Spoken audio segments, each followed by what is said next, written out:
already were. We were leading fairly substantially. We're up 6 points in the Daily Mail poll. Now, maybe other polls come out and it says something differently. But a lot of people have predicted it because the public understands, and they understand what's going on. This is a scam. There's a rigged trial. It shouldn't have been in that venue. We shouldn't have had that judge. He should have allowed us to have an election expert. We had the best expert, most respected expert, head of the Federal Elections Commission. He was all set to testify. He was waiting for 2 days. And when it was his turn, Bragg's people protested. And the judge knocked him out, said, you can't testify. He actually said you can't testify for anything having to do with the trial. You can say what the federal elections is. Well, that doesn't help. Everybody knows that. But you can't testify. So essentially, he wasn't able to testify. Other people weren't able to testify. But with these people, they were able to use people salacious. By the way, and nothing ever happened. There was no anything. Nothing ever happened, and they know it. But they were as salacious as they could be, and it had nothing to do with the case, but it had to do with politics. And do you notice the timing? The timing was perfect. This case was dead. It was dropped by every agency, every governmental board. It was dropped by the highly respected Southern District. They said, no, there's no case here. It was dropped by federal election, and that's what it's about. This is about a federal election, not a state election. You're not even allowed to look at it. They took the state and the city, and they went into a federal election. They're not allowed. The people from federal election, Southern District, and Washington dropped the case. Everybody dropped the case. There was no case. Cy Vance dropped the case. And when Bragg came in, he said, this is the most ridiculous case I've ever seen. And who would have a certain person, again, gag order, who would have a certain person like this ever testify? He said, this is essentially one of the worst people I've ever seen ever to testify. He said, the craziest case I've ever seen. This is Bragg. Then when I announced I was running for president, long time later, they decided to revive this case. And they got a judge, Judge Marchand, who was responsible for another case that was also brought. It destroyed the life of a very good man, by the way. Destroyed the life of a very good man who went to prison once, and then they just put him in prison again because they said he lied. He didn't lie. I looked at the statements he made. In fact, he didn't remember something, and they put him in jail. Again, they've destroyed him. With me for many years, he was an honorable person. He was an honest man. And if you look at what he did, supposedly, it never happened. There's never been anything like this.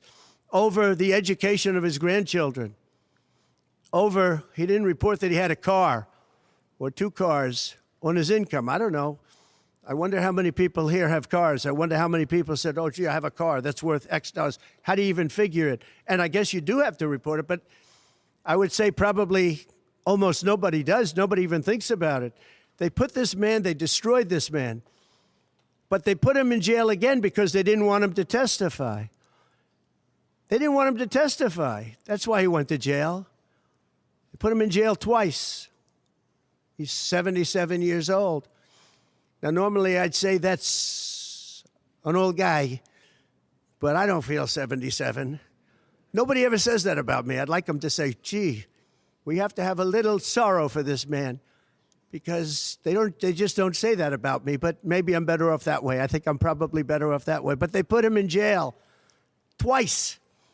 And you have to see what they put him in jail. And he was threatened by the judge. This man was told, you're going to get 15 years in jail if you don't give up Trump. And he was told that. You're going to get 15 years in jail. But they put him in jail. And twice. He made a plea deal. You have to see what they put him in jail. And he was threatened by the judge. And he was told that viciously. This man was told, you're going to get 15 years in jail. He was told that viciously. If you don't give up Trump. So you can go to jail for 4 months, you're going to get 15 years in jail. Or you can get put him in jail. 15 years in jail. He made do a plea. Almost who wouldn't do that plea? Everyone does those pleas. It's a horrible thing. There's a whole group of lawyers that fight that. It's so unfair. It's so unfair. But they destroyed his life. So many other things. You look at Southern District didn't want to bring the case. Nobody wanted to bring the case. And then you know who didn't want to bring the case? Most of all is Bragg. Bragg didn't want to bring it. But then he brought it, and they tried to make it a different case. They didn't say legal expense equal legal expense. Again, if I wrote down and paid a lawyer, and by the way, this was a highly qualified lawyer. Now, I'm not allowed to use his name because of the gag order. But, you know, he's a sleazebag. Everybody knows that. Took me a while to find out. But he was effective. He did work. But he wasn't a fixer. He was a lawyer. You know, they like to use the word fixer. He wasn't a fixer. He was a lawyer. At the time, he was a fully accredited lawyer. Now, he got into trouble not because of me. He got into trouble because he made outside deals, and he had something to do with taxi cabs and medallions, and he borrowed money. And that's why he went. And then he pled to three election violations. And as soon as I saw that, I said, I wonder why he did that. He pled. He took a deal. Now, he took a deal because he wanted to get off. In other words, I'll take a plea deal, and I want to get off. And he wanted to make a deal with the Southern District. And they wrote the worst report I think I've ever seen on any human being, other than the report that was written on James Comey by the Inspector General, a very great Inspector General, actually. Wrote a report that was so bad. This one was possibly worse. The Southern District, the judge didn't let us use it. He said, it's hearsay. I said, it's not hearsay. Wouldn't let us use it. This is about the man. But he got in trouble for a very simple reason, because he was involved with borrowing a lot of money, and he did something with the banks. I don't know if it's defrauded the banks, but something happened. You guys know what it is.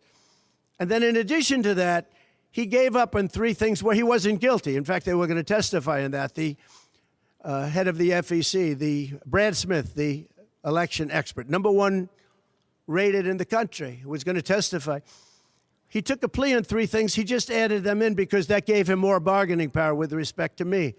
But the three things that he pled on, having to do with the election and having to do essentially a little bit with me, they weren't crimes. They weren't crimes.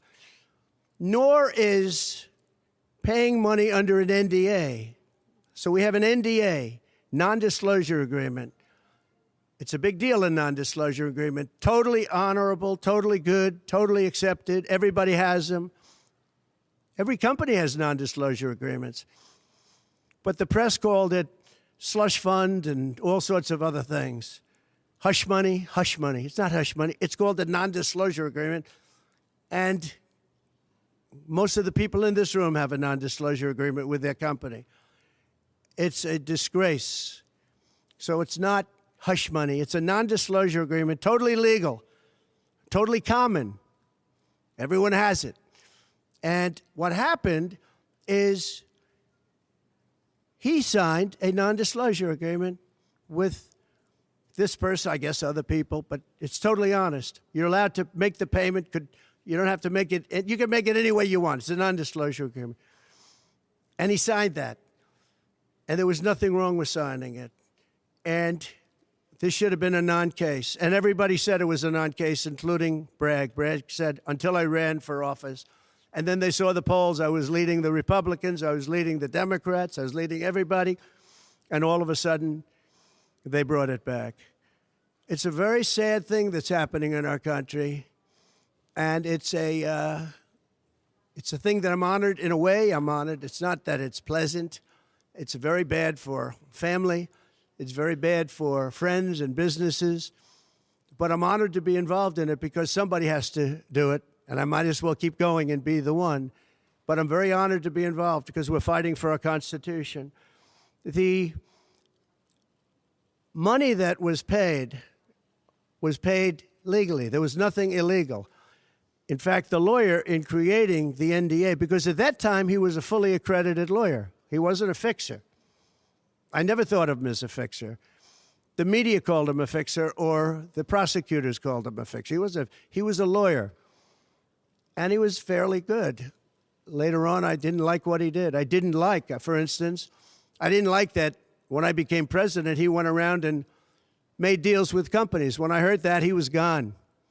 He was gone. And he had payments coming to him, and a lot of this involved things that are very simple. There was nothing wrong. This was standard stuff, all standard stuff. Everything involved was standard. There was no crime here. In fact, I just watched a couple of the reports. You watched Jonathan Turley, Andy McCarthy, Greg Jarrett. You look at all of these people, Mark Levin, all very talented people, great people, many more. And they don't know me, essentially. They don't know me. They're legal scholars and experts. But I look at them. I watched Turley this morning saying, there's no crime here. Everybody says there's no crime here, except for this DA that's got the city out of control with crime. It's absolutely out of control. So we have an NDA that was signed. We have legal expenses. And here's the thing on legal expenses. You have 100 where they say, they do a charge. I just recorded this out. Falsification of business records in the first degree. It sounds so bad. I said, wow. And even my own lawyers, I get very upset with them because they don't say what it is. They say, well, falsification of legal records is only a felony. Well, that's a lot. Is only they say a misdemeanor. But they try and bring it up to a felony if there's 2 crimes. They have all these different things. The other thing is they missed the statute of limitations by a lot because this was very old. They could have brought this 7 years ago instead of bringing it right in the middle of the election. So they missed the statute of limitations. They did everything. Now, let me give you the good news. The good news is last night, we just got a report this morning, in the history of politics, I believe, maybe I'm wrong, somebody will find that I'm wrong, maybe, but I don't think so. They raised with small money donors, meaning like $21, $42, $53, $38, a record $39 million in about a 10-hour period. No, think of that. I like those people.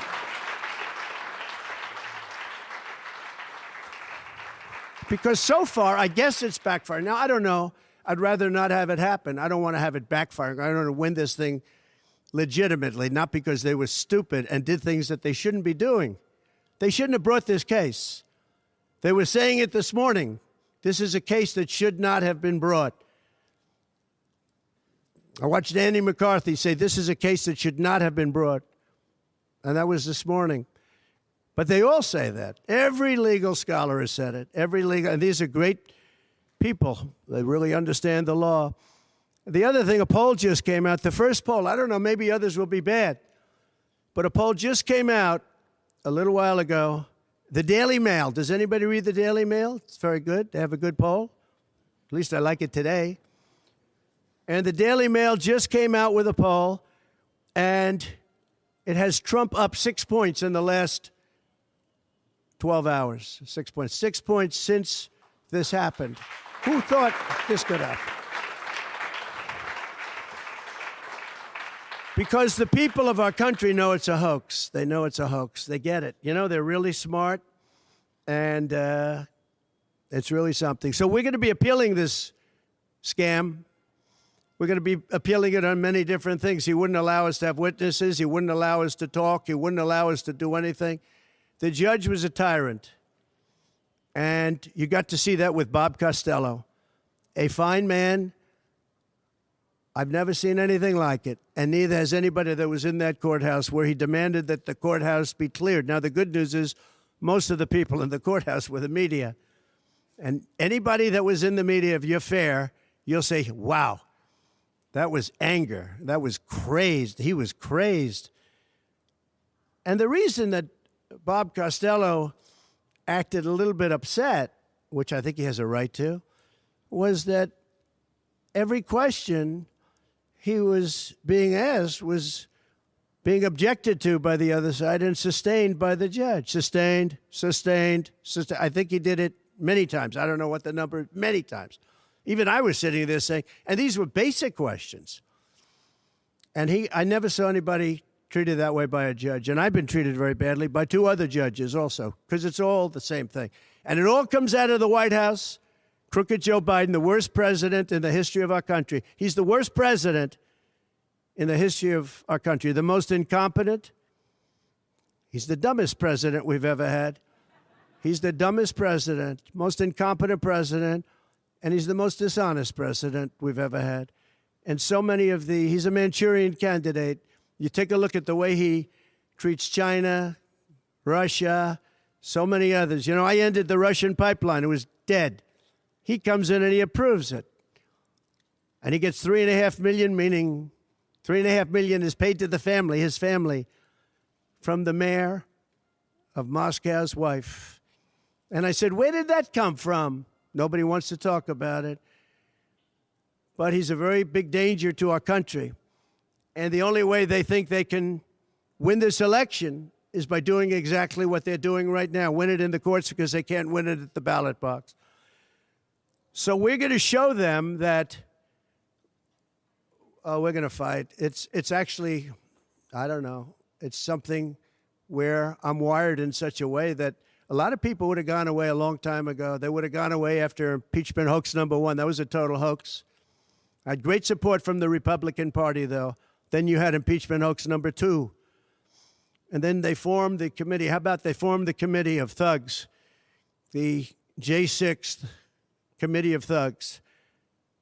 And they took their records and they destroyed all of the records after the committee was abandoned because those records were great for us. Now, can you imagine if Republicans did that? Everybody would have been in jail by now. Think of it, the unselect, I call it the unselect, they call it select committee, I call it the unselect committee of thugs. They meet, it's 100% Democrat and 2 past Republicans that are no longer Republicans, that are no longer in business anymore, thank you.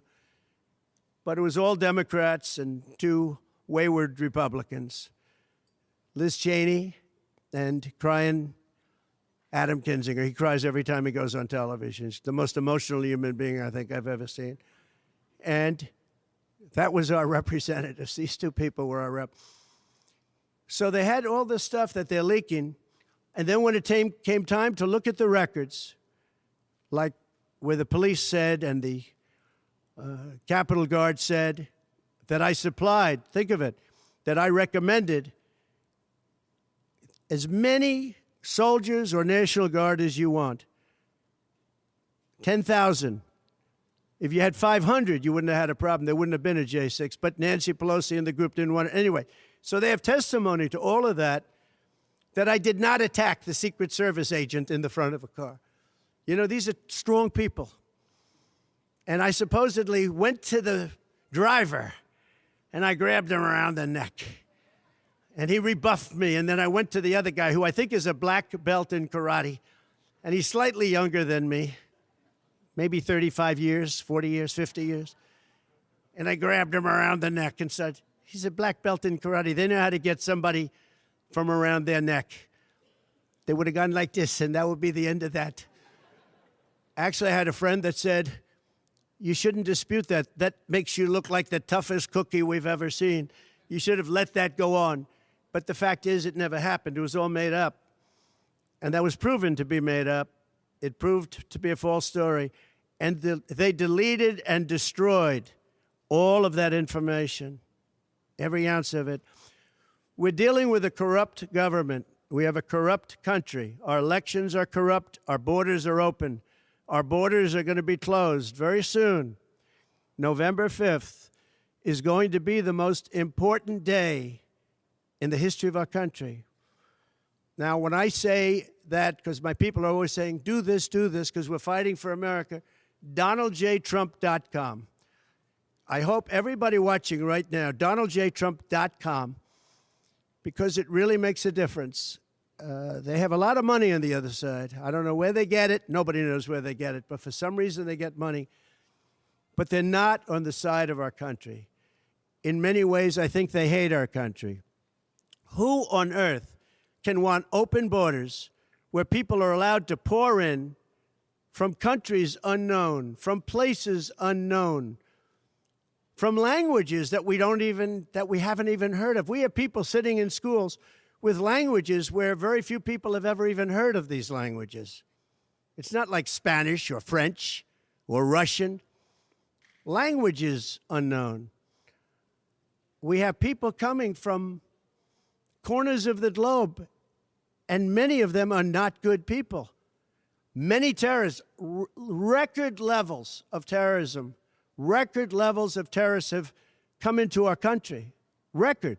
They've never seen anything like it. You know, there was a report that in 2019, I don't believe this, by the way, the media gave it, and it was good for me, believe it or not. They said in 2019, there were no terrorists recorded that came into our country. I don't believe that. I don't think that's possible. But 2019 was a Trump year. I don't believe that that could be possible. But they said no terrorists came into our country. So let's say it was close. Let's say it was close. But now record levels of terrorists, record levels, the highest level we've ever seen of terrorists are pouring into our country.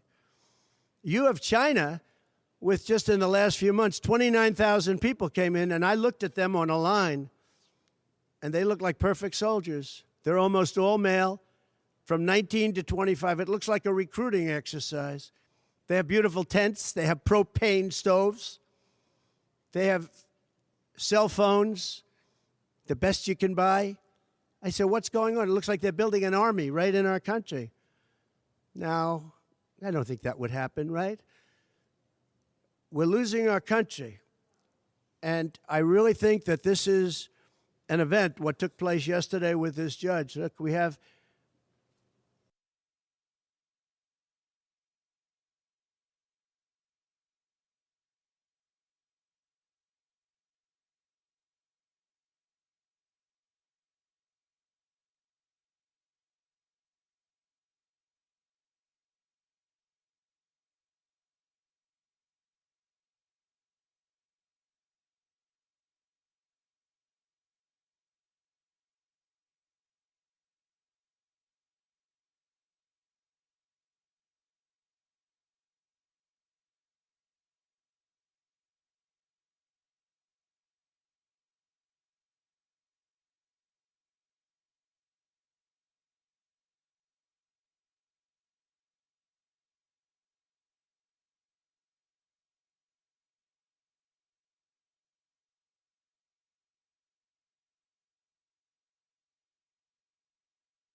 like dogs. They're living on the streets.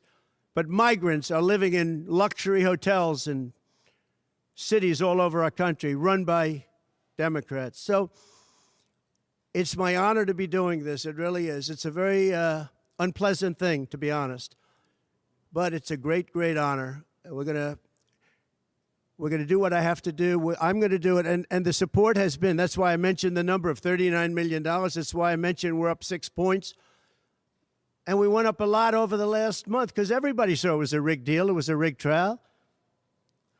But we're going to make America great again. We're going to make it better than ever before. November 5th, remember, November 5th is the most important day in the history of our country. Thank you very much, everybody.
We're going to open this up, okay? And we're going to let people come from this side over.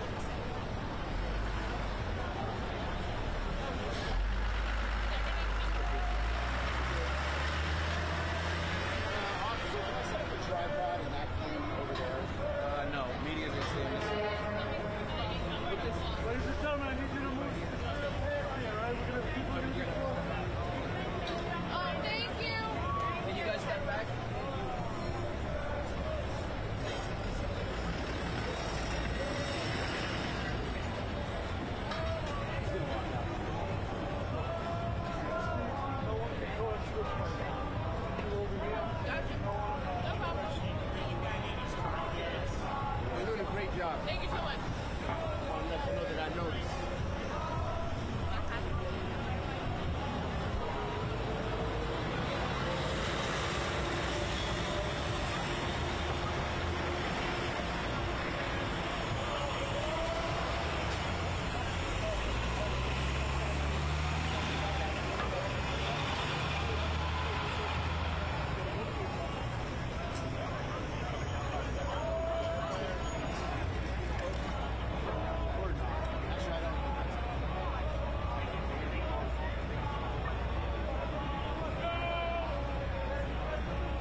Come on, you're holding up traffic.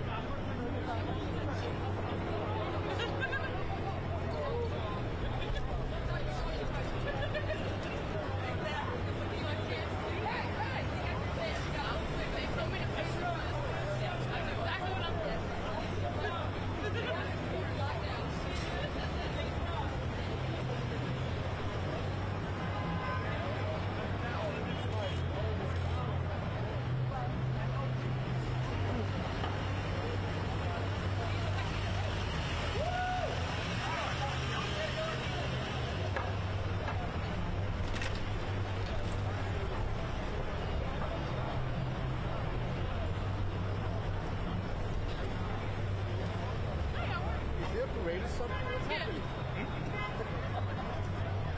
I thought we got nothing.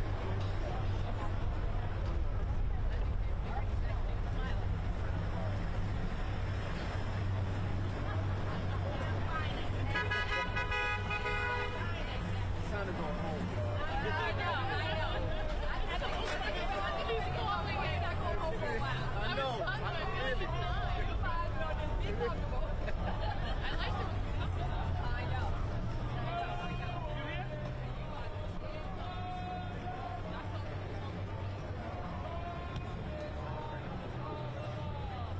Guys, just need you to make a whole minute to get through, please. Sir. Sir. Sir.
try to put it there.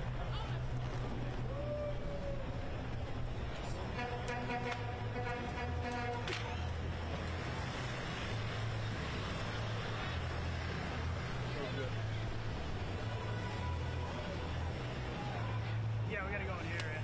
Thanks. Hey, Matt, over here.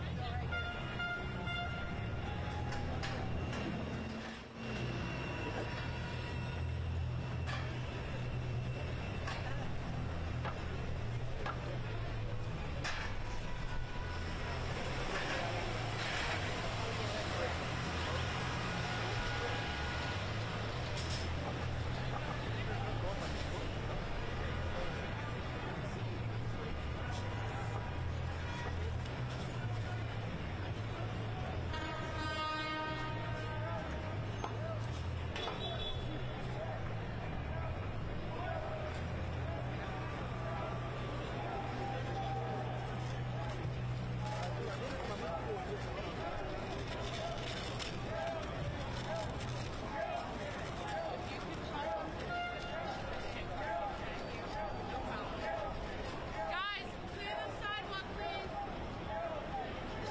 When did you become so nice? No. I gotta tell her calm down. You don't get an asshole. Maybe we try to go.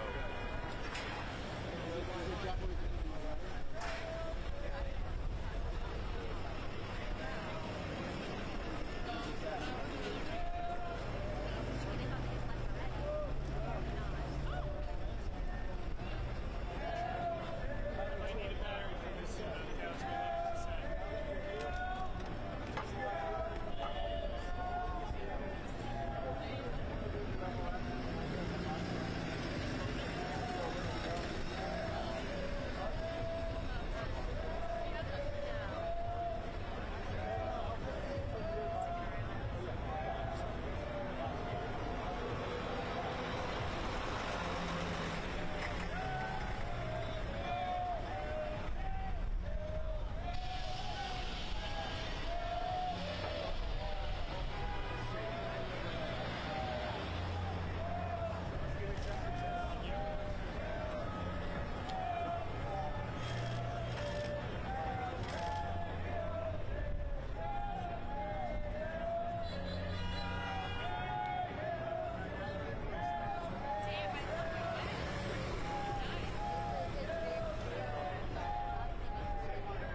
Guys, we got to keep this intersection clear.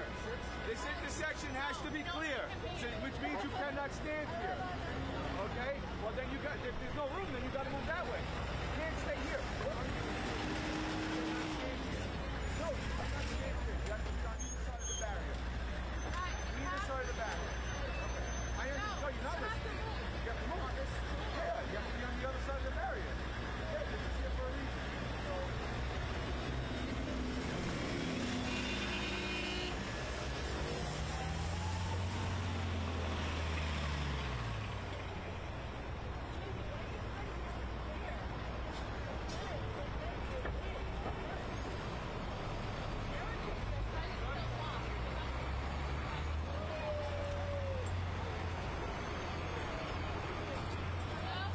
Everybody, is everyone listening, or am I just talking and talk?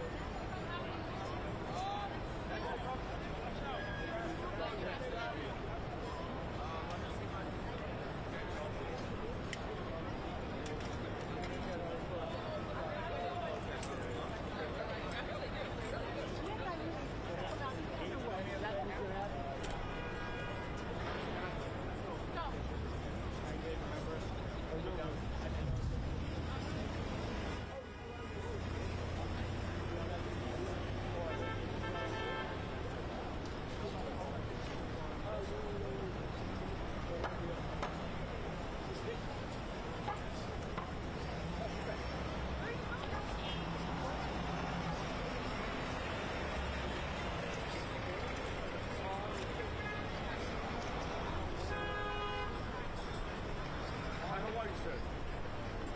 Thank you. Where you from? Where you from?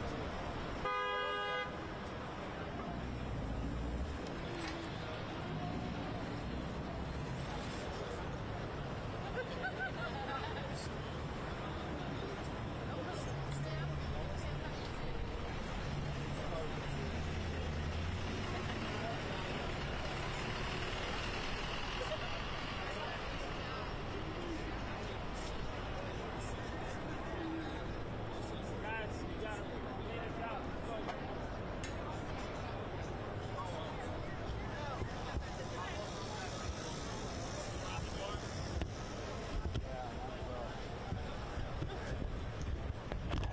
Sorry, we'll get you out.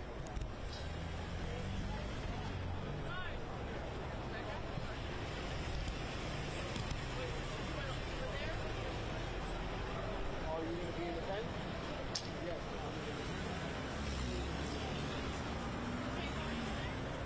Brett. No, Brett. I'm gonna lie.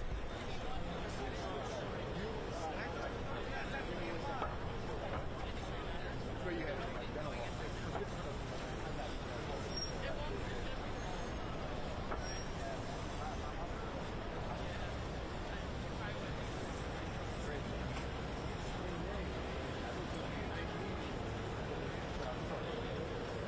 South Party.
You took about hair. What about you?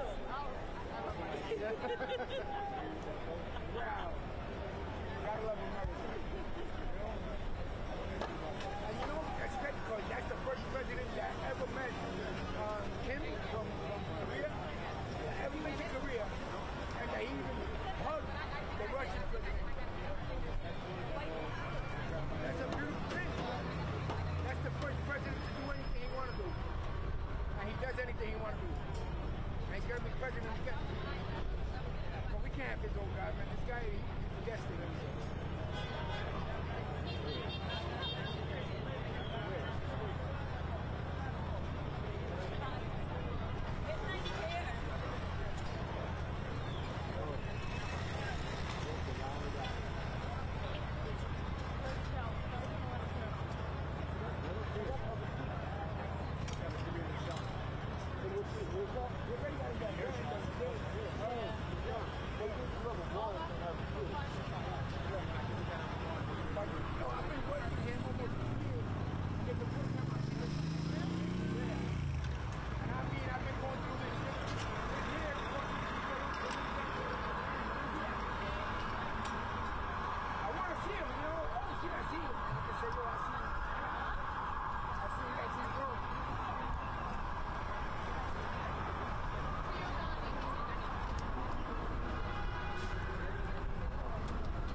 You can cross over at 55th. Yep.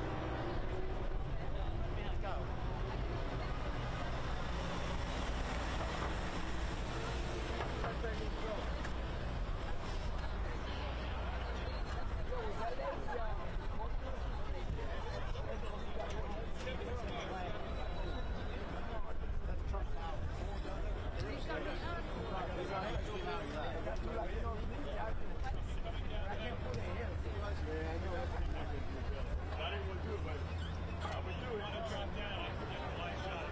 Yeah.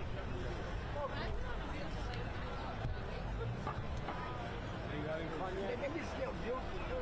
Yeah, and you're stuck with this president that we have, but he's gone. You see, hurting people to the point process, Where are you trying to go, sweetie?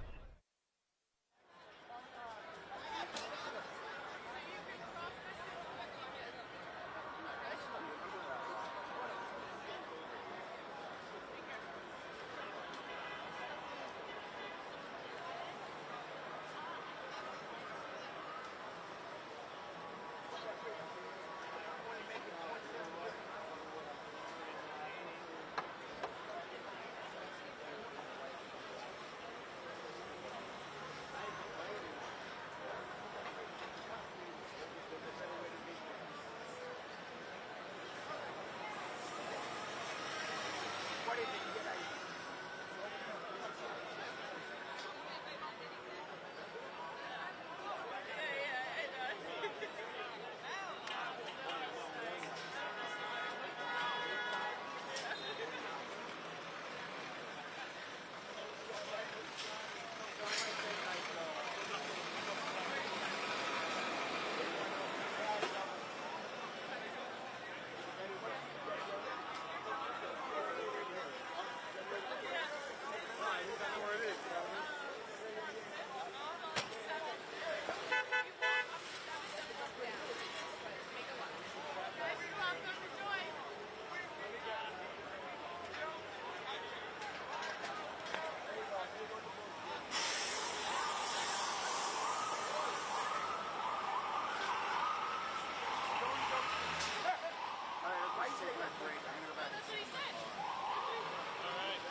Sam!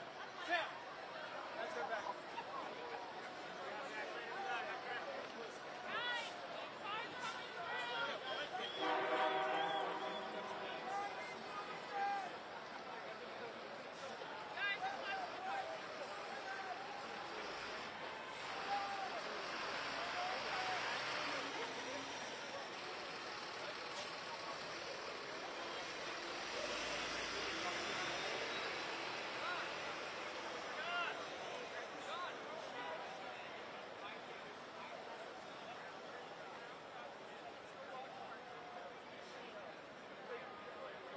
Andrew's about to be active.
What's that stand for? And you know,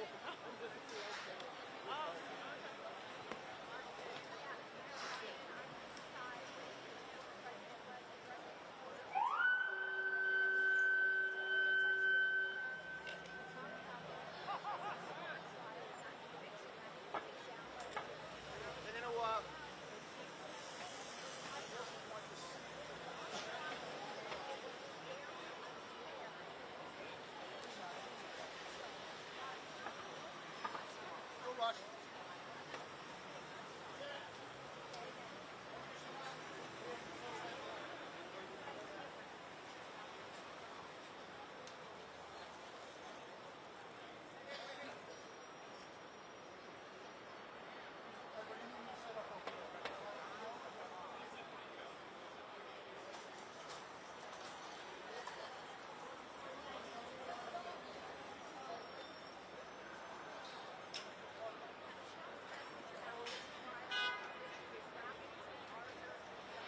What have you done? When they tell me to leave. Is that anytime soon? I don't know. And do you want to ask? They just told me to hang tight, so I got 7% on my phone battery, and I gotta send in these clips. Where are you headed? Well, there's an Indian restaurant up the street called Bengal Tiger. All right, if I can make it, I'll come over to you. Yeah.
ABC News Live.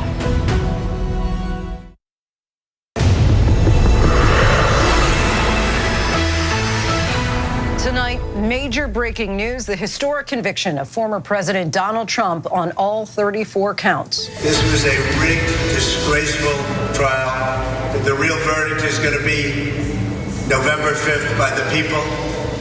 And they know what happened here, and everybody knows what happened here. This jury in New York City, a jury of his peers, finding the former president guilty on every single felony count. The defendant, Donald J. Trump, is guilty of 34 counts of falsifying business records in the first degree to conceal a scheme to corrupt the 2016 election.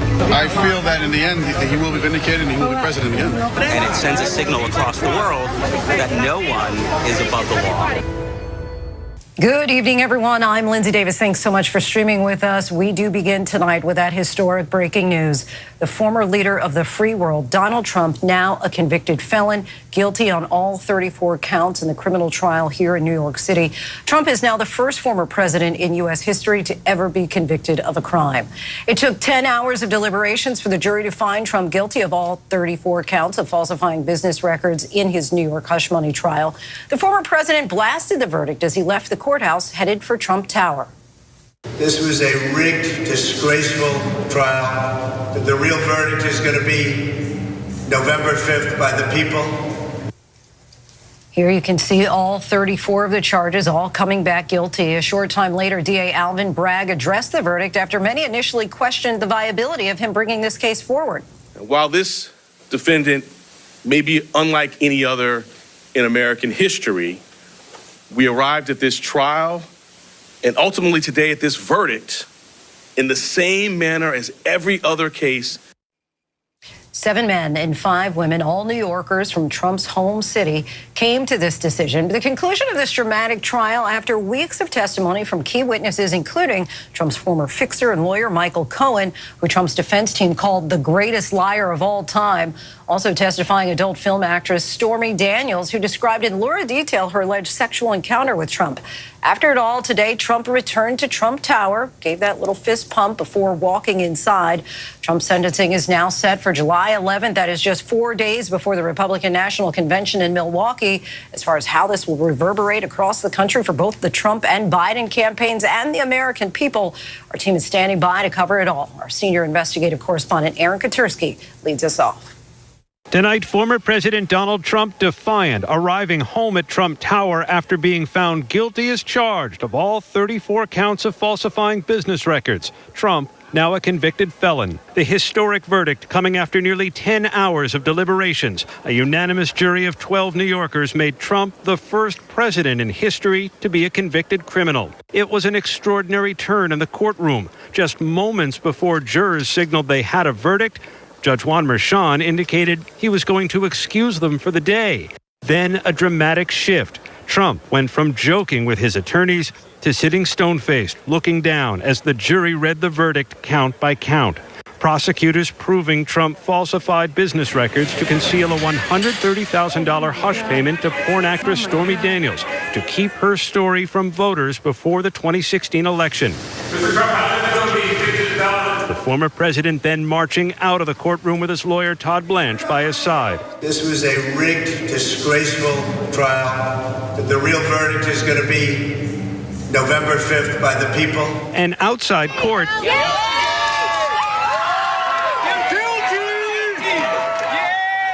cheers could be heard in the crowd as news of Trump's conviction spread. The trial lasting 7 weeks, 22 witnesses taking the stand, including Trump's former fixer and lawyer Michael Cohen, who Trump's defense team called the greatest liar of all time. Cohen late today releasing a statement saying today is an important day for accountability and the rule of law. While it has been a difficult journey for me and my family, the truth always matters. And Stormy Daniels in a statement tonight saying no man is above the law. Trump seen leaving the courtroom late today, getting into his SUV, surrounded by security. Judge Juan Merchan thanked the jury for their handling of a very stressful and difficult task, saying you were excused with the gratitude of the court. Court dismissed. The sentencing date for Donald Trump, July 11th, just 4 days before the Republican National Convention. What a day, what a time. Aaron Katursky joins us now from the courthouse where you've been covering this trial day in, day out. Aaron, that sentencing, of course, we know comes July 11th, and former President Trump is facing jail time, 4 years maximum. But how likely is that? It's unimaginable to think about a former American president, Lindsay, serving time behind bars. And while the 4-year maximum is what he potentially faces, and we know the U.S. Secret Service has had some informal discussions about that possibility, it's hard to imagine that a first-time non-violent offender is actually going to be sentenced to prison time. We'll find out on July 11th. Throughout this trial, the former president has been none too kind to Judge Juan Merchan, who will hand down the sentence. And the sentencing is just 4 days before the Republican National Convention. Conventions are often a party for the chosen candidate. Can it still be a party for President Trump if he happens to be sentenced to time in jail? It still could be, because the Republican Party has shown no willingness to distance itself from the presumptive nominee, but it would certainly create something of a cloud, and politically it may hurt him with donors and with those voters who said that a conviction would actually change their mind. But that's a political question. Legally, he can still run for president, and in all likelihood, he'll be able to vote the way the laws are written. Aaron Katursky, our thanks to you from the very beginning.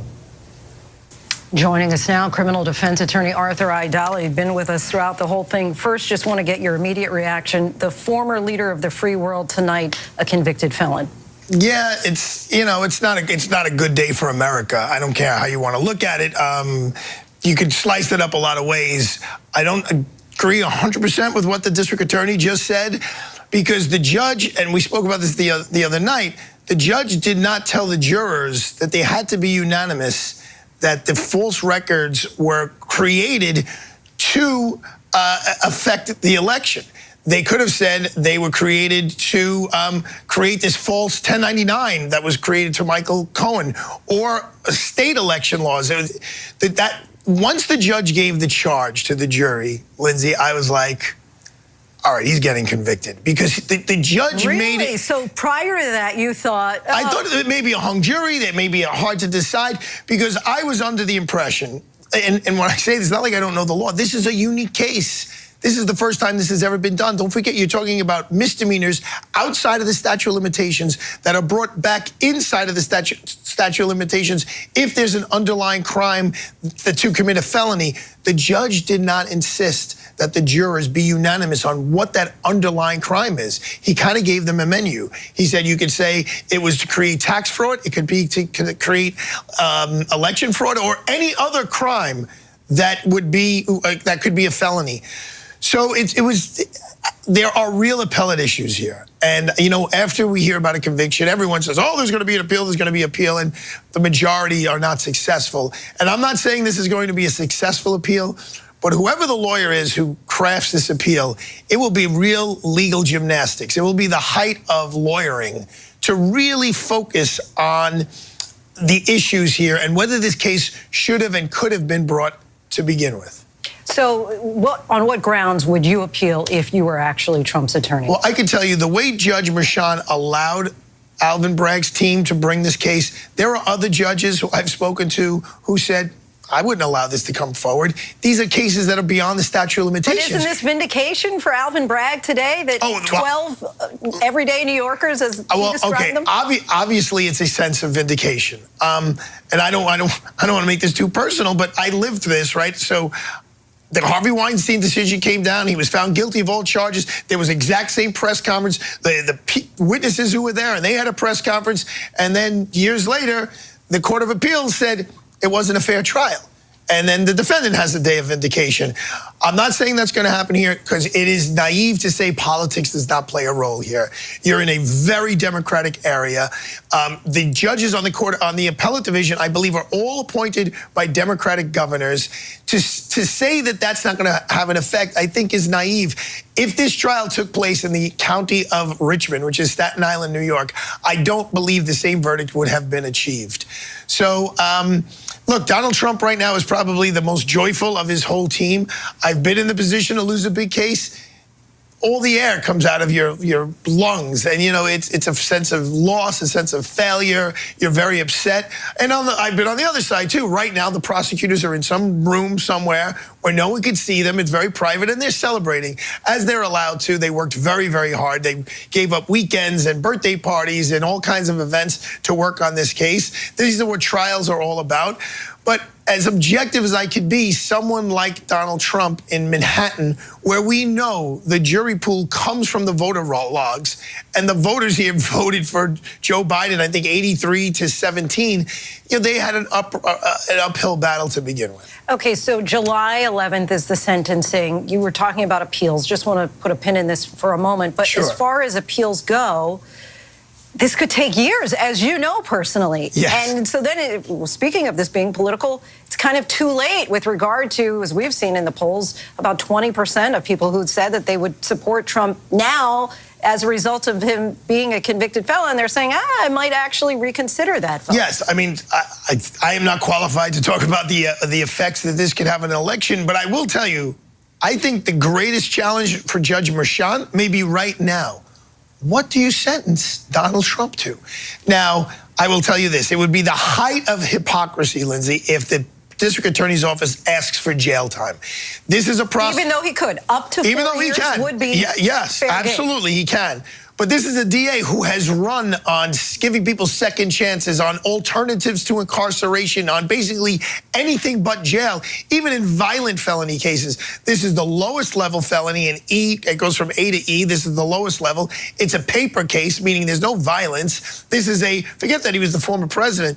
He's a man who's almost 80 years old, who's never been in trouble in his life. Those are just not cases where people go to jail. Let me just say, this, right after we saw this every day, pretty much, he was railing on Judge Merchan, right? He's called him a tyrant. Oh, he's called him a lot of things. He now has the power to decide his fate. And so there are a few options, right? We talked about potential for 4 years in prison, home confinement. He could do community service, probation. What do you think is the most likely? And if you were his attorney, would you have said, you know, maybe ixnay on the insulting of the judge? So, truth be told, I was asked to be part of the Trump team several different times, and one of the reasons why I wouldn't, and it wasn't the only reason, but I knew he would be a hard client. He would be a hard client to control. I absolutely would be like, Mr. President, this is the guy who may sentence you at the end of the day. Maybe we should chill out, but he wasn't going to do that. I think Judge Merchan's going to have a hard time figuring out a sentence. Again, I don't think Judge Merchan is going to sentence him to any jail time. I think that would be ridiculous in this case. And it would be a logistical nightmare. I mean, it could cause civil unrest.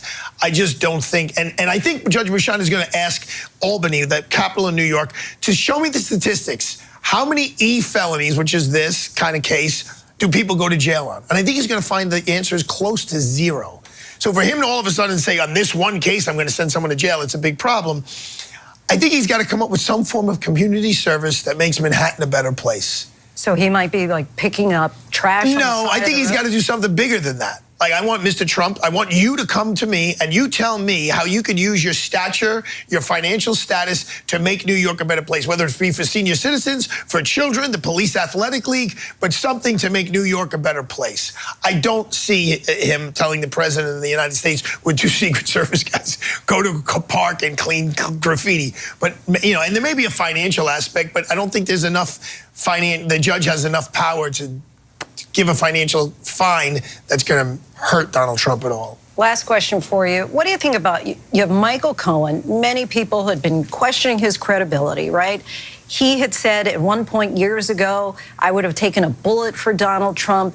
Now, does it seem to you that he was the key potentially to his undoing? Well, it was definitely, and it was Pecker too. In other words, if I'm the prosecutor and I go to sleep last night and the jurors' notes, or I want to hear from Mr. Pecker, who was the National Enquirer guy, their first witness, they led with their strongest witness, as they should. You only get one chance to make a first impression with the jury, and they did with Mr. Pecker.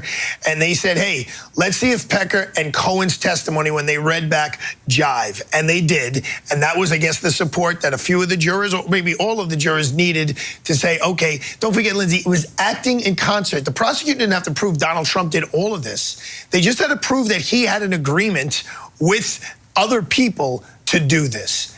And the Pecker-Cohen meeting at Trump Tower, for the jury, clearly that was a relevant point because that's the readback they asked for. So if you look at it, the first witness they heard from was Pecker, and then the last witness they heard from, because that was the readback he asked for. I could talk to you all night. Arthur Aidala, we thank you so much. Well, this has been a pleasure for me. It's been a highlight covering this case and getting to know you and having the honor of being on your show. Thank you. Thank you so much. Our next guest is Lee Zeldin, former congressman from New York and Trump campaign surrogate. Mr. Zeldin, thank you so much for joining us. House Speaker Mike Johnson said in a statement, quote, this was a purely political exercise, not a legal one. The weaponization of our justice system has been a hallmark of the Biden administration.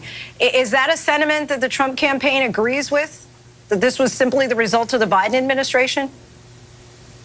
Well, yeah, I mean, in this particular case, the number 3 at the Biden Justice Department, Matthew Colangelo, was moved over to Bragg's office to prosecute this case. And this isn't just some standalone, isolated case. You have several cases, both criminally and civilly, that have been going after President Trump to try to incarcerate him for the rest of his life, to bankrupt him and his family. There are cases and other efforts that are underway to try to remove Donald Trump altogether from the ballot. And ultimately, I would say that there's no greater threat against democracy than preventing Americans from choosing for themselves in November who they want to be the next president. This is election interference. This is a weaponization of the criminal justice system. There is, in many respects, this is a campaign pledge being fulfilled by Alvin Bragg. He campaigned on taking down Donald Trump without any idea or any articulation of what that charge was, what that crime was going to be, that he was going to take down Donald Trump. And he's not the only elected official who was campaigning on taking down Donald Trump. We saw it with Alvin Bragg. We saw it with Letitia James. We saw it with Fani Willis. This, again, it's not an isolated theme. There's a tremendous amount of bias and prejudice, and this is an opinion where really many Americans, including people who don't even like President Trump, have spoken up saying that they believe that this is a political prosecution. Judiciary Chairman Jim Jordan also called this trial a partisan and unfair process. If you were still in Congress, would you expect hearings on this issue? Yeah, I mean, listen, I think that on many respects, Americans would love to be able to get more into it. You're talking about this, with your last guest, what is the underlying charge? I mean, I was a prosecutor. We would tell the accused up front exactly what they're going to be charged with, so that they can have time to prepare their defense. They could cross-examine witnesses. They could present their own witnesses. The government has a burden to prove the elements of the crime. These are misdemeanors.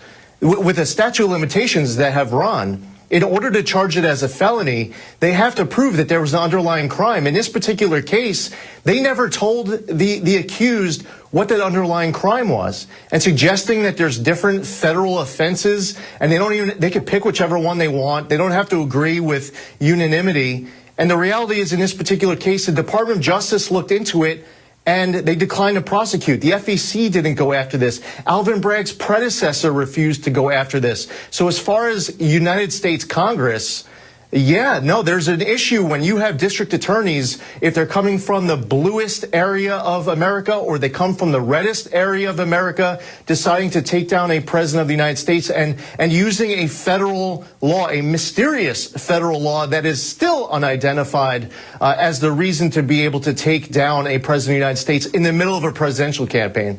The Trump legal team has vowed, of course, as you know, to appeal this decision. What would you point to as the basis of that appeal? Well, gosh, there's a lot to point to. For one is what we were just discussing. I mean, we still don't know what that element of the crime was that the jury ran with. We don't know if there was a unanimous vote. The jury instructions were encouraging the jury to convict without there being a unanimous vote, saying that if you all are disagreeing on what that element is, what the underlying crime is. So that jury instruction, other jury instructions, there might be a conversation as it relates to allowing extra commentary by one of the witnesses, Stormy Daniels, that might be prejudicial, unrelated to the actual charge. So whether it is the process or whether it's the substance, I'm sure that there is a lot to choose from as far as what would be grounds for appeal. I would expect this to be overturned on appeal, but the issue is that this might not be overturned on appeal until after you get past November's election. So for those who are in pursuit of the talking point, and we saw the pivot instantly, being able to call President Trump as, referring to him as somebody who's been convicted, now you can say that for the rest of the campaign. Even if it was the day after the election, this was overturned on appeal, it wouldn't matter. They had the talking point for the campaign. Deciding that the sentencing was going to be just a few days before the convention, give me a break. I mean, Mershon was convicted, was conflicted. He should have recused himself. Juan Mershon was the same exact judge on the Trump Organization case, the Weisselberg case, and the Bannon case. Like, there's no other judges inside of the state of New York to choose from. His daughter's working for a firm that's making millions of dollars by fundraising off of this case for Democratic candidates. The judge was a Biden-Harris donor and was reprimanded for making that donation. There's a lot to criticize with this case, and I think let me just say, I just want to interrupt just because of time, just because we're running out of time, but I just want to take your point there, because even if all of that is true, right, and Trump says himself that this trial was rigged, and yet you still had a jury of his peers, 12 Americans who, 2 of them who are lawyers who know the law really well, who found him guilty on all accounts. So I'm just curious how you square the two. Well, for one, just because somebody has a pulse doesn't mean that they are a peer of President Trump. You are in one of the most Democrat bluest counties in the entire country. The jury instructions were leading this jury to convict. It was teeing up a conviction. And was ruling, by the way, there was a lot of back and forth when deciding on the jury instructions, and the prosecution makes, their case, the defense has their argument, and then the decision was made on what the jury instruction should be. And then time after time, one time after another, Juan Mershon is deciding on particular jury instructions that lead the jury to convict, again, without identifying what the underlying charge is and without requiring unanimity. Lee Zeldin, our thanks to you for your time and insight. Really appreciate it. Thank you, Lindsay. And now we're joined by ABC News investigative reporter Olivia Rubin. Olivia, of course, you have covered this trial from the beginning and were there in the courthouse today for the end. Just paint a picture for us. Give us the color in that moment as the verdict was read. Well, it was Donald Trump, as we saw him so frequently during this trial, Lindsay, essentially motionless, reactionless, at certain points looking down at the floor as this 12 group of New Yorkers delivered his fate to him late afternoon. But what was so stunning sort of about that reaction is what Donald Trump was projecting just moments before. He had been called into the room initially, told that he was going home. Mershon just after 4 o'clock said that he would be dismissing the jury at 4:30 and sending them on their way. And Donald Trump appeared just giddy at the defense table. He was talking to Todd Blanche, his attorney, whispering in each other's ears, laughing so hard at times you could sort of hear it in that courtroom. But then, of course, Mershon coming back moments later and saying there was a verdict, and it was an instant energy shift. Lindsay, Donald Trump, for most of the part from there on, just sat, again, motionless at the defense table as he heard his verdict, which was really, remarkable here. And then, of course, before leaving the courtroom, sort of getting up, looking down at the floor, watching the jury leave, adjusting his jacket, taking a look at the room, and out he went from that courtroom after 7 weeks in there. What else struck you as the verdict was being read? Well, how quickly, quite frankly, the jury came to this verdict. It took them just 10 hours to get to that point. They had reviewed some of the most key testimony, and many people thought that it might take a lot longer. They were, sort of complex charges when you looked at the way that this case was brought. And I think, your previous guest, a supporter of Donald Trump, was hinting at this, talking about how that there were underlying charges that they needed to find Trump committed in order to make this a felony. But it was sort of misinterpreted the way he said it, that it was some ambiguous, false way of convicting Trump. He couldn't believe that Merchan told them they didn't have to agree. But that, Lindsay, it's important for our viewers to know, is the law in this case. There was nothing inaccurate about the way that Merchan charged that part of the law. They had 3 options that they could choose from. They didn't all have to agree on what they were, and he wasn't charged with that in order to make it a felony.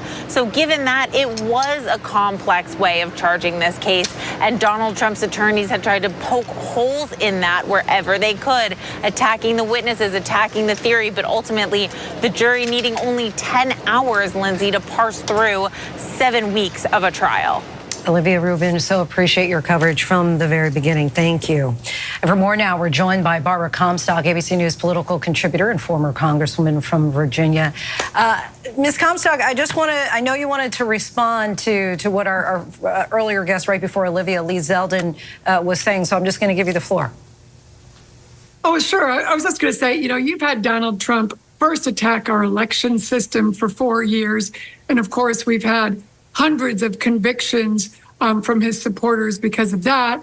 You've also had many of his supporters, like, his former campaign manager go to jail, his lawyers and other people go to jail.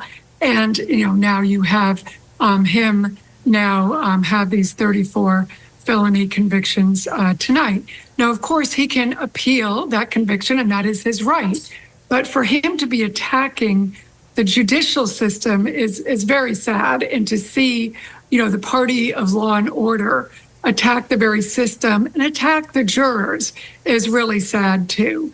So, they can go and they can appeal the case, but to attack the jurors and to attack our, legal system after they've been attacking the election system for 4 years is just really out of line.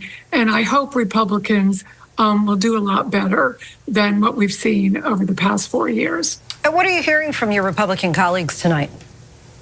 Well, unfortunately, we are hearing a lot of that from Donald Trump. And we've got to do better than that because, we need to stand up for the rule of law. A jury considered this, and the proper response, if you don't like what a jury has done, is to appeal the case, to, deal with it within the legal system. And that's not Donald Trump throughout, with all of these legal cases, he's not only now a convicted felon, he also was adjudicated, in a civil case. They found him liable in a civil case of, sexual assault. And you've also had in another civil case, of business fraud. So, these are serious cases that people have taken into the legal system, and he has been found, liable and now guilty. When he didn't like how his, the election turned out, he went to court in 60 cases and he lost all of them. Yet he still goes out there and his supporters talk about, a rigged election. And he still talks about that in every rally he has. And he is undermining our election system. Now he's trying to undermine the legal system. And this just needs to stop. This is just not the way, we operate in a democratic system. And Republicans shouldn't stand for this. And, we just can't, this is not the way we should be conducting our elections or, how we should be dealing with our court system. Well, you say Republicans shouldn't stand for it. So what should Republicans do? At this point, he is the presumptive nominee. Well, if you want to support Republicans, you should be supporting Republicans who support the legal system. And I think the reason why this court case turned out the way it is, look at the facts in this case. Look at just the common sense things. When you go into a case and when you see somebody's wife doesn't show up and sit with them in a court case, Melania never went in there day after day, week after week. His daughter, Ivanka, never showed up. Juries look at things like that. You had a case where, many of the same reasons why Michael Cohen was convicted, indicted, and then convicted on many of the same fact patterns by Donald Trump's own Justice Department. It's the same reason why Donald Trump was convicted in this case. Many of the same documents were involved in this case. All of those records where, where they paid Michael Cohen, where Donald Trump took out those records were sent into the White House. He signed off on that.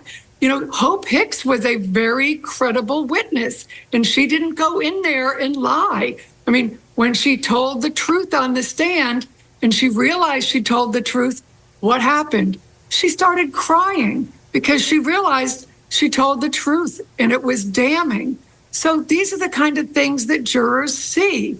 And, this is why his own family, his wife and his daughter, didn't want to be in there. But when we talk about the Republican Party at large, when we going forward, I mean, he is the presumptive nominee.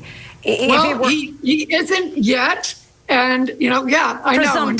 Presumptive. People want to deny reality. I mean, it's kind of sad. But, the people who decide these elections are really, it comes down to about 6% of people in 6 swing states. And people might want to consider that it is usually those deciding votes are women who are sort of centrist people, and they kind of pay attention in about September and October, and those are the kind of people who probably, if they had known these facts that people learned about now in this jury, the Stormy Daniels case, the payoff, those kind of things, the kind of things that this jury paid attention to. If they had known those things in 2016, I think they might have decided the way this jury did. And those are going to be the 6% of people who are going to decide this election in those 6 swing states. Barbara Comstock, appreciate you as always. I want to bring in ABC's chief White House correspondent, Mary Bruce, from the White House. Curious how the White House is reacting tonight. Well, tonight we still have not heard directly from President Biden yet. He's actually home at his Delaware beach house. This is the 9th anniversary of his son Beau's death, so he's spending some private time with the family. The campaign, however, has spoken out, and they say that today shows that there is no one who is above the law. Look, there is no question that this verdict is a political gift to the president and to Democrats, but his campaign has notably not wanted to celebrate this too much. They don't want to feed into this Trump narrative that this was all somehow a political hit job. That, of course, is something that the president adamantly rejects. Instead, in what was really a kind of muted statement, the campaign says that today's verdict does not change the fact that there is still only one way to keep Donald Trump out of the Oval Office. They say that is at the ballot box. They say convicted felon or not, Trump will be the Republican nominee for president, Lindsay. And as he said, the real verdict will be on November 5th. President Biden has taken his fair share of jabs at Trump and his legal woes. How might today's guilty verdict impact Biden's campaign messaging moving forward? Well, look, I'm told not to expect it to really impact his overall message much at all. They are not going to make this, a centerpiece of the campaign message. They're not going to upend their whole playbook because of this. The message that is coming from the campaign tonight is that they're going to keep on keeping on. That said, obviously they want to take advantage of this. I'm sure the president will, comment on this verdict, and it will be a line that is added to his stump speech for sure. But they say that they are still going to keep making the argument that they've been making, which is essentially that Donald Trump is unfit to be president. And again, underscoring that message that was in that statement that, regardless of what the court does, what happens to Donald Trump, his future is up to voters, not the court, Lindsay.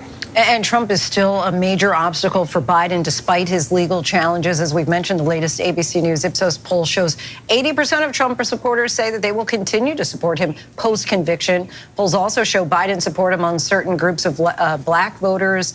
They're waning.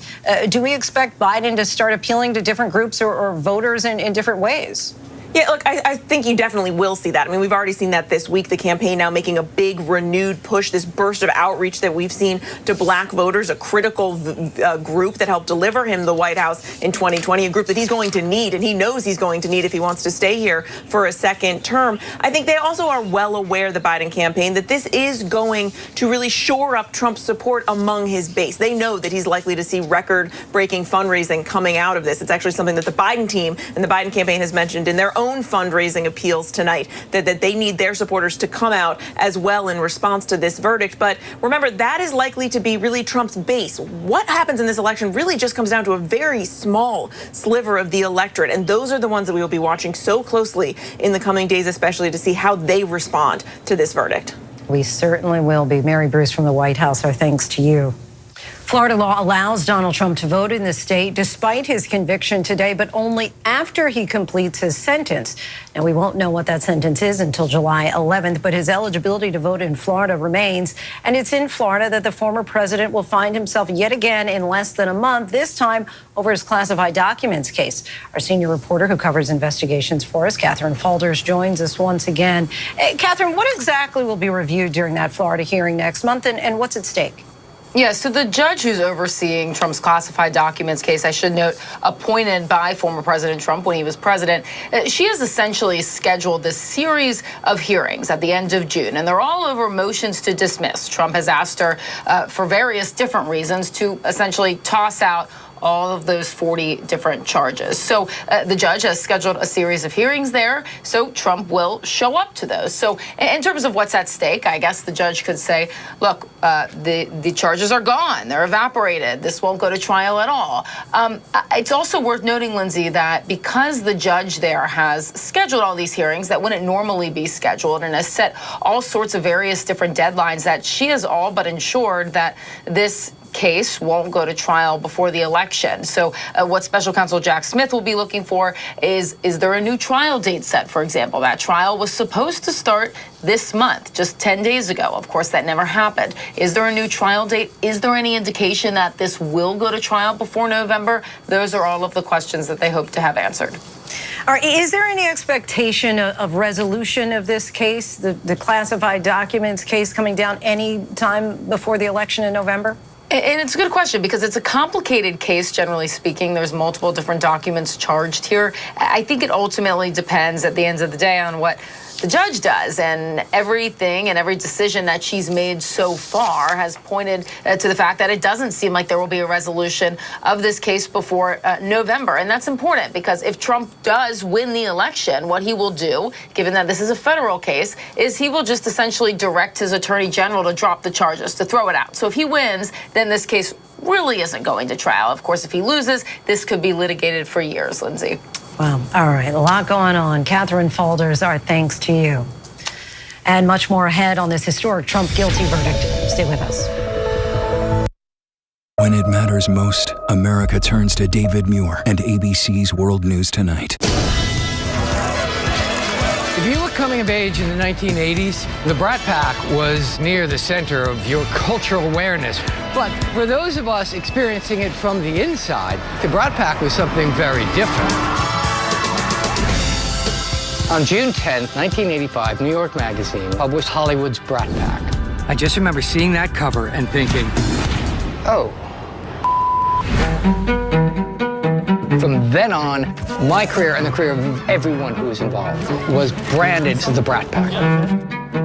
I'm really sorry that article had to come out. I've never talked to anybody about what that was like. So I thought it might be interesting to try and contact everyone who was in the Brat Pack. Hey, Emilio Estevez. This is Andrew McCarthy calling you. Hey, Allie. Hey, Demi. Hey, Molly. Let's call Rob. Hello. Judd? Me? You around? You were not interested in talking about the Brat Pack for years. I turned everything down. How come you're talking to me? Because you called me. It was time that we clear the air on a couple of things. I love your stuff, Bob. Hey, thank you. I hated the Brat Pack for decades. What a disaster. If you could have the Brat Pack name not exist, would you? It really irritated me. They said, what's more important to you, the movie or your life? And I said, the movie, Andrew.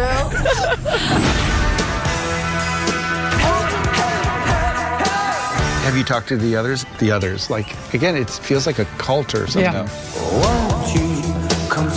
Why did we take it as an offense? Well, as opposed to like the brat. Because we were young. We're afraid we were brats, you know. Are you in the Brat Pack? I'm Brat Pack adjacent. That's what I was saying. I am not in the Brat Pack.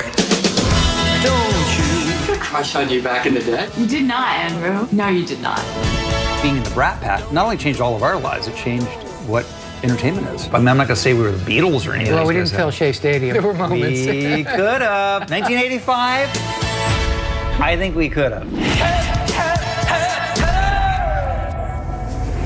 So what are you filming? Oh, we're just doing this documentary. What's it about? Ancient history. Will you call my name?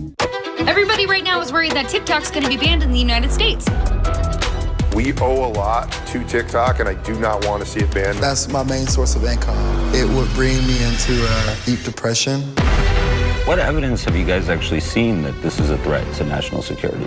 The two greatest powers on earth are vying over a teenage video app. I am not imagining a future without TikTok. The death of TikTok? This is Impact by Nightline, now streaming on Hulu. You're watching America's #1 streaming news, ABC News Live. Breaking news, exclusives, live reporting. Keep streaming with ABC News Live. Why do so many people start their day here? From ABC News, this is Start Here. To be in the know and get a different take on the day's top stories. A lot of news today, so let's get into it. Listen now to the Daily News Podcast honored with 4 Edward R. Murrow Awards and see why the New York Times calls it a news podcast worth listening to. Start Here, ABC News. Make it your daily first listen. Now, that's a part of the story I bet you didn't see coming. Wherever you get your podcasts, Start Here. Reporting from southern Israel, I'm James Longman. Wherever the story is, we'll take you there. You're streaming ABC News Live. For those of you who are just joining us, I'm Lindsay Davis here in New York. This is ABC News Live Prime. Tonight, we are following that historic breaking news. The former leader of the free world, Donald Trump, now a convicted felon, guilty on all 34 counts in the criminal trial here in New York City. Trump is now the first former president in U.S. history to ever be convicted of a crime. It took 10 hours of deliberation for the jury to find Trump guilty of all 34 counts of falsifying business records. The former president blasted the verdict as he left the courthouse, headed for Trump Tower. This was a rigged, disgraceful trial. The real verdict is going to be November 5th by the people. And here you can see all of those 34 charges coming back guilty. A short time later, DA Alvin Bragg addressed the verdict after many initially questioned the viability of him bringing this case forward. While this defendant may be unlike any other in American history, we arrived at this trial and ultimately today at this verdict in the same manner as every other case. 7 men and 5 women, all New Yorkers from Trump's home city, came to this decision. After it all today, Trump returned to Trump Tower. You see him there, gives a fist in the air before walking inside. Trump's sentencing is now set for July 11th. That is just 4 days before the Republican National Convention in Milwaukee. I want to bring in ABC News contributor and former Republican House member John Katko. He joins us now. John, thank you so much for coming on. How do you think that this is going to sit with Republicans on the Hill? Well, I think, Lindsay, that the parties are going to go to the respective corners, if you will, the fighters, right? The hardcore Republicans are going to think this is a travesty. The hardcore Dems, who are always going to support Biden, are going to think this is a great development. And neither side really matters. What really matters, Lindsay, is those quintessential swing voters who decide every election. How is this verdict going to impact those individuals, those 10 to 20% of the electorate who really decide almost every single election? That is a wild card, and I don't have an answer for you because I don't know what they're going to think about the legitimacy of this verdict or whether it should have been brought in the first place. But the fact of the matter is, he is now a convicted felon, and that's going to impact some voters. What did you think about the verdict when it came in? Well, I think from a logical, legal standpoint, based on the evidence, it made sense. I mean, does anyone not think that he had an affair with a porn star? Does anyone not think that he didn't want to come out because he was trying to get elected president of the United States after that awful tape came out close to the election? So, yeah, I mean, from a strictly legal standpoint, it probably holds water. But from a strategic standpoint, it's probably going to end up making Trump a martyr. And that's before the really important, huge case comes, and that's a January 6th trial, because, you know, I was there on January 6th. That was a truly awful day in American history, probably one of the worst. And it's a tragedy that the impact of that is going to be probably watered down because of this case. The Republican National Convention, as we know, starts July 15th, just 4 days after the scheduled sentencing on July 11th. How do you think that the sentencing might impact the convention? Well, listen, we're in uncharted territory here, Lindsay, so who knows? Think about it. 4 days before an individual is going to accept the nomination of his party, he's going to be sentenced for criminal charges. I mean, you can't make this stuff up. I mean, it's crazy. So if anyone can tell you how it's going to impact things, I think they're lying to you, because we're clearly in uncharted territories here. Uncharted territory here. Again, his base will be with him. I don't think his base will go away from him. The question is whether he's going to keep those individuals who are on the fence saying, he's not that great, but he's better than Biden. Now they got to say, no, he's not that great, but he is a convicted felon. Is he still better than Biden? That's what I think the real wrestling is going to be going on in a lot of swing voters' minds over the next few months. And as you say perfectly, I mean, this is uncharted territory. And so all of this, really, I'm asking you to just predict what you think is going to happen. But we do know from reaction from some fellow Republicans, like Representative Jim Jordan from Ohio, he released a tweet saying the verdict is a travesty of justice. Of course, his base is most likely going to stick with him. But what do you think about Republicans as far as the politicians themselves? We've seen many rallying around Trump, a few who did actually go to New York and sit in the courtroom to show their support. Do you anticipate there might be some prominent Republicans who might try to distance themselves now that the verdict is in? I highly doubt it. The ones that have come out in favor of Trump recently or in the not too distant past probably already made the calculation in their mind that, geez, he could be convicted, but they're still going to stick with him because the polls are telling him that he's probably the front runner right now, and so why abandon the front runner?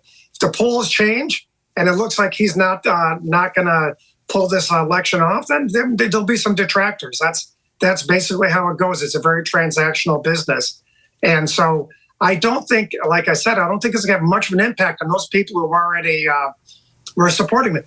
Most of those people probably already wrote their statements for today after the verdict. They probably wrote them weeks ago. Because they're already set in stone how they think about things, and a guilty verdict's not going to change their mind, but they're not the ones that are going to decide the election. And of course, all of this is just being political pundits here, but you do have a unique perspective because you're a former prosecutor and a politician, and so I am just curious. When you're having your discussions at the cocktail party, what do you say as far as when people say, "Well, how do you think this is going to impact the election in November?" Well, first of all, I'm always like, oh, my God, because the ones on the right tell you everything that certain news outlets tell them to say. And the ones on the left will tell you everything that certain news outlets tell them to say. So there's no dissuading either one of them, right? But for me, I just basically say, look, this is a very serious thing.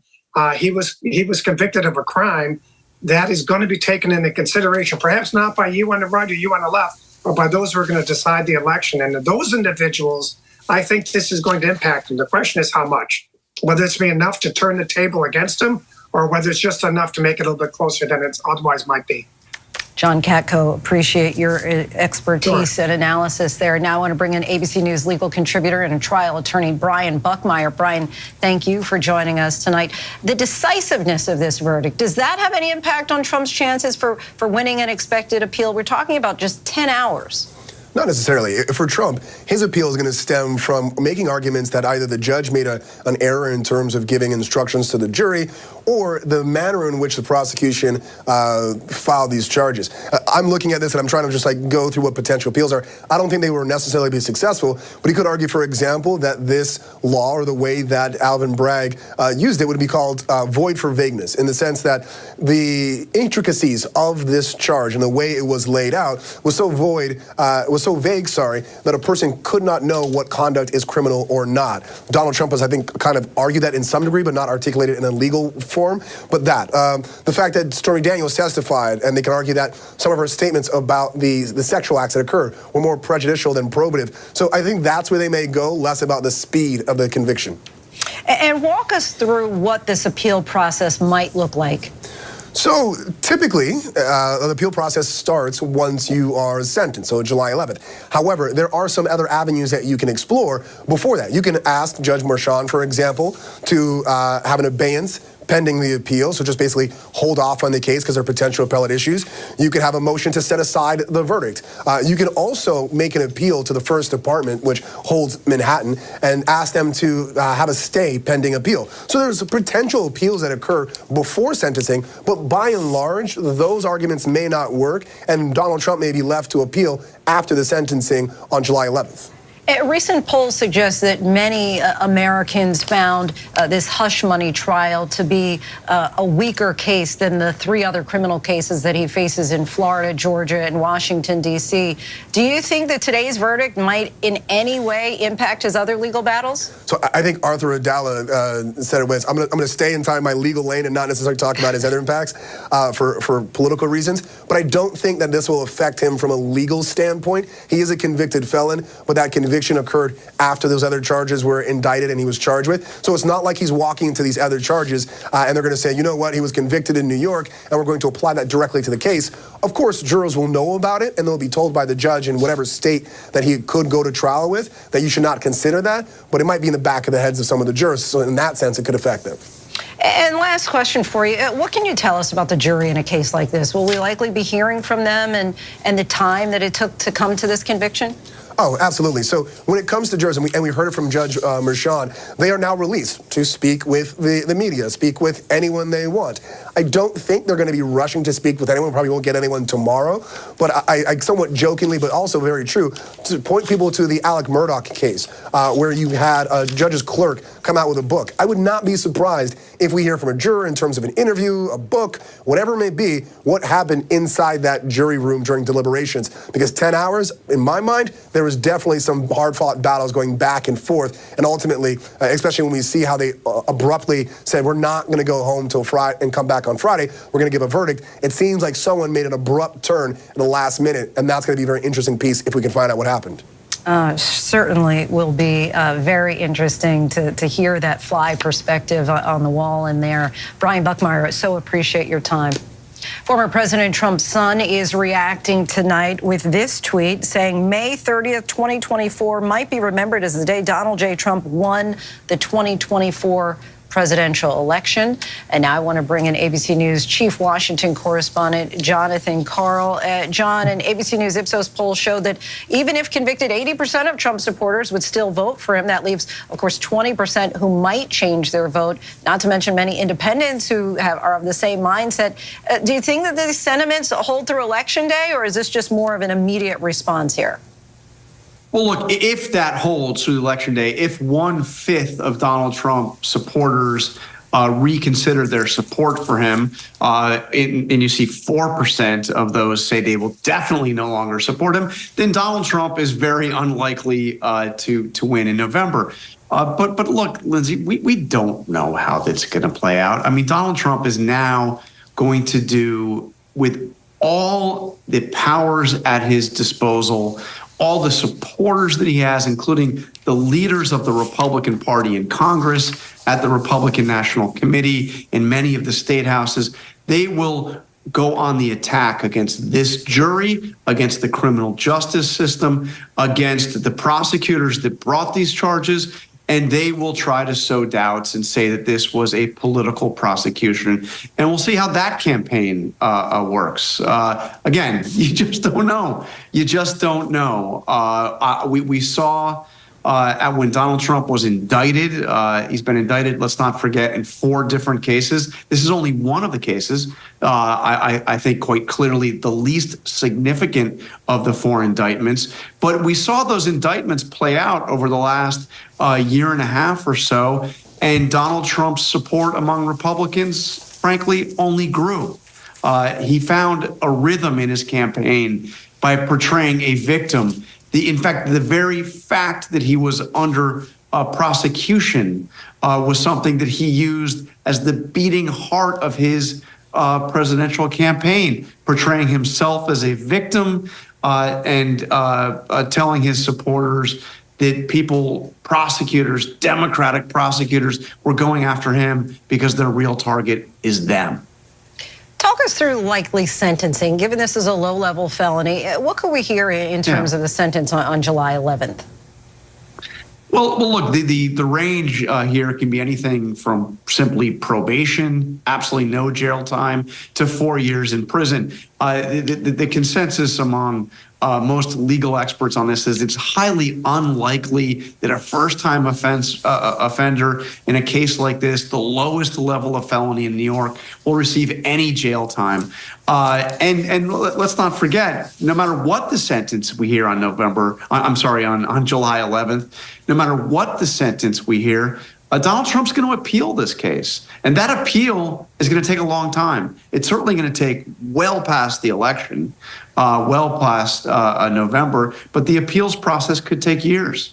And interesting that you said November, because that is what Donald Trump said after all when he came out of court. Yes. He said that's when the real verdict will be rendered on November 5th. All right, Jonathan Karl, our thanks to you. I want to bring in ABC's executive editorial producer, John Santucci, who's joining us now. John, curious to know what you're hearing from the Trump campaign team and his family, how they're reacting to today's verdict. You know, it's interesting, Lindsay. Surprise is the word that I keep hearing, but surprise is almost split into two buckets. Surprise at how quickly this verdict came. I mean, you heard Olivia Rubin and our colleague Josh Einiger at WABC talking about this earlier, that Donald Trump was relaxed in that weird 15-minute period where it seemed like the jury was going home for the day. So I think that shock to the system really has reverberated throughout Trump's inner circle, his family, Trump Tower. But not a lot of surprise at the result. I mean, you know, there were many people going into it. I mean, Donald Trump himself said Mother Teresa could not beat these charges, almost prepping themselves that this could not go his way. So I think that, coupled with the fact that, you know, an argument Donald Trump and his allies have made for so long, Lindsay, that it's New York. He couldn't get a fair shake in New York. And look, Donald Trump and New York have been going through what I would best say is a massive divorce over the last couple of years. This is a guy that made it in Manhattan and has nothing to do with Manhattan anymore, right? Think about where Donald Trump lives. Think about how many properties around New York that once bore his name, they no longer do. You think of the ice skating rink in Central Park, the golf course, there's so many others. And his children, all three of Donald Trump's adult children once lived in Manhattan, Lindsay. Now none of them do. They have all moved with Donald Trump down to the Sunshine State of Florida. I do think the other thing that's interesting right now is how quickly the campaign is going to try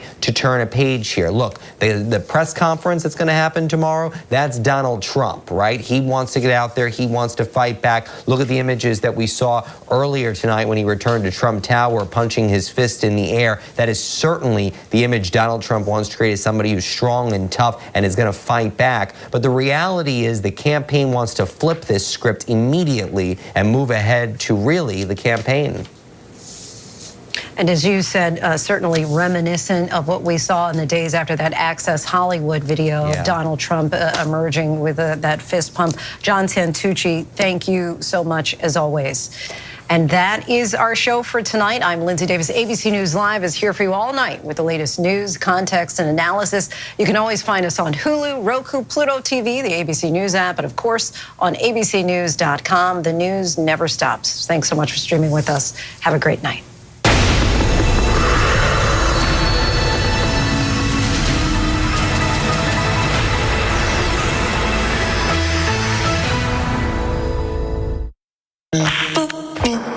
They call him the beauty queen killer. He's targeting young women in malls. I am single. I want to enjoy the company of a member of women. He tortured me.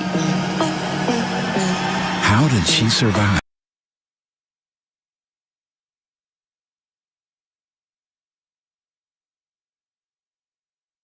Conflict. All right. Thank you to all of us, Mark, Jay, Mary, Britt, Rachel, and Mick. I'm Kira Phillips. More ABC News next.